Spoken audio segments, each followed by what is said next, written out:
Essula ya 34. Mukama n'agamba Musa nti, bwe bajjira ebipande bibiri eby'amayinja ebifaanana ng'ebyolubereberye, nange ndiwandiika ku bipande ebigambo ebyali ku bipande ebyolubereberye bye wamenya. Era enkya obenga weeteeseteese, olinnye enkya ku lusozi Sinaayi, weeragire okwo gye ndi ku ntikko y'olusozi. So tewaabe muntu alinnya naawe, so n'omuntu yenna alema okulabikira ku lusozi lwonna lwonna. Newaakubadde endiga, newaakubadde ente, bireme okuliira mu maaso g'olusozi olwo. N'abajja ebipande bibiri ebifaanana ng'ebyolubereberye. Musa n'agolokoka enkya mu makya n'alinnya ku lusozi Sinaayi, Mukama nga bwe yamulagidde, n'atwala mu ngalo ze ebipande bibiri eby'amayinja. Mukama n'akkira mu kire, n'ayimirira eyo wamu naye, n'atendera erinnya lya Mukama. Mukama n'ayita mu maaso ge, n'atendera nti, Mukama, Mukama, Katonda ajjudde okusaasira era ow'ekisa, alwawo okusunguwala era alina okusaasira okungi n'amazima amangi. Ajjukira okusaasira eri abantu 10,000, asonyiwa obutali butuukirivu n'okwonoona n'ekibi, era atalimuggyako omusango n'akatono oyo aligubaako. Awalana obutali butuukirivu bwa bakitaabwe ku baana baabwe ne ku baana b'abaana baabwe, ku mirembe egy'abannakasatwe n'egy'abannakana. Musa n'ayanguwa, n'avunnamya omutwe, n'asinza.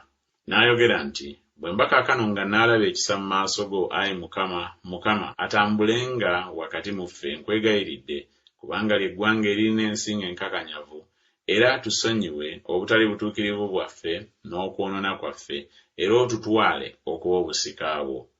N'ayogera nti, laba ndagaano endagaano mu maaso g'abantu bo bonna, n'akolanga ebyamagero ebitakolebwanga mu nsi zonna, newaakubadde mu ggwanga lyonna lyonna, n'abantu bonna b'olimu banaalabanga omulimu gwa Mukama, kubanga kye ndikukoza kya ntiisa. Lowooza kino kye nkulagira leero. Laba, ngoba mu maaso go Omwamoli, n'Omukanani, n'Omukiiti, n'Omuperizi, n'Omukiivi, n'Omuyebusi. Weekuume wekka, tolagaananga ndagaano n'abo abali mu nsi gy'ogenda, ereme okuba ng'ekyambika wakati mu ggwe. Naye mulimenyaamenya ebyoto byabwe, era mulyasaayasa empagi zaabwe, era mulitemaatema Baaseera baabwe. Kubanga toosinzenga katonda mulala yenna, kubanga Mukama erinnya lye wa buggya, ye Katonda ow'obuggya. Tolagaananga ndagaano n'abo abali mu nsi, baleme okwenda nga bagoberera bakatonda baabwe, ne babawa ssaddaaka bakatonda baabwe, ne wabawa kuyita n'olya ku ssaddaaka ye, n'otwalira abaana b'abasajja ku bawala baabwe, abawala baabwe ne bayenda nga bagoberera bakatonda baabwe, ne babayenza abaana bo nga bagoberera bakatonda baabwe. Teweekoleranga bakatonda abasaanuuse, oneekuumanga embaga ey'emigaati egitazimbulukuswa.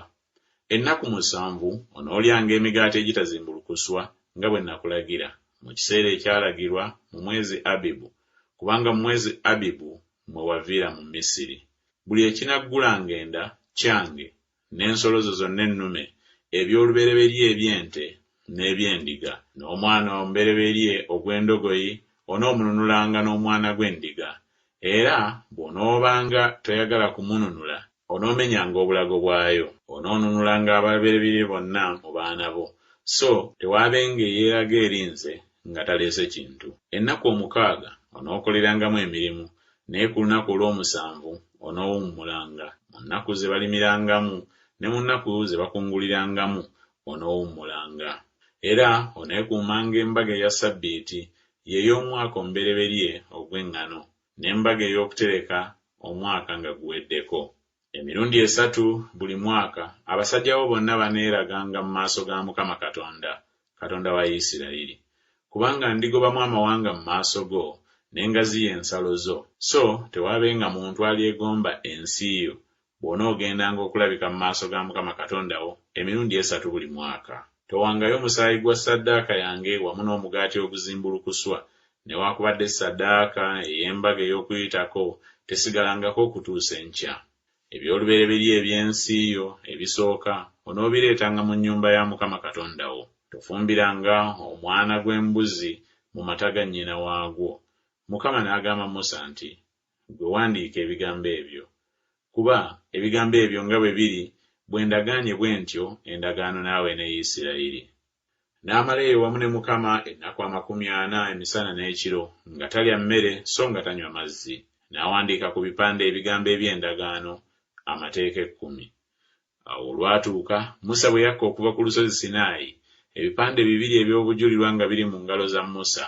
Bwe yakka okuva ku lusozi, Musa n'atamanya ng'omubiri ogw'amaaso ge gumasamasa olw'okwogera naye.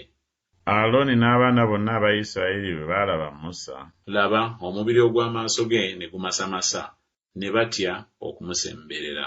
Musa n'abayita, Alooni n'abakulu bonna ab'ekibiina ne badda gy'ali. Musa n'ayogera nabo. Oluvannyuma abaana bonna aba Isirayiri ne basembera, n'abalagira byonna Mukama by'ayogeredde naye ku lusozi Sinaayi. Musa bwe yamala okwogera nabo, n'ateeka ekyokubikka ku maaso ge. Naye Musa bwe yayingiranga mu maaso ga Mukama okwogera naye, n'aggyako ekyokubikka, okutuusa lwe yafulumanga, n'afulumanga n'ayogera n'abaana ba Isirayiri bwe yalagirwanga. Abaana ba Isirayiri ne balaba amaaso ga Musa, omubiri ogw'amaaso ge nga gumasamasa. Musa n'azzanga ekyokubikka ku maaso ge okutuusa lwe yayingiranga okwogera naye.